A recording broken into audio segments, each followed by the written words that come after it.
2 years ago, Britain voted to leave the EU, and this week, Prime Minister Theresa May presented a draft deal for how that's going to happen. It needs to pass through Parliament, and for a sense of how likely that is, just listen to the response she got in the chamber.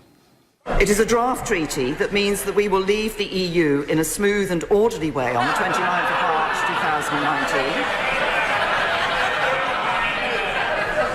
Holy shit!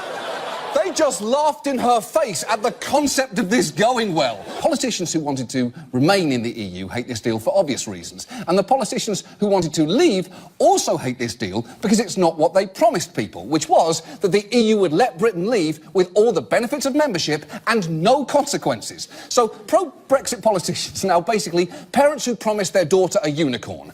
Theresa May is presenting them a horse with an ice cream cone glued to its head. And they're saying, no, that's unacceptable. Get our daughter a real unicorn or she'll think that we lied to her. But you did lie, you fucking idiots. So you better put a bow on that ice cream horse or get ready for a very hard conversation. Theresa May's deal looked doomed from the start, as it had barely been announced before this happened. The British Prime Minister, Theresa May, appears to be growing politically weaker by the day as 7 members of her own government quit. Even Dominic Raab, the very person leading the Brexit negotiations with Brussels, resigned. It's true. Even the person who negotiated the deal resigned because of how bad it is. That is crazy. It's like if you woke up after major surgery and the surgeon told you he quit being a doctor because of how your operation went. Wait, what the fuck happened? What did you do? It really doesn't help matters that one government minister, Rory Stewart, tried to sell the deal during a radio interview like this.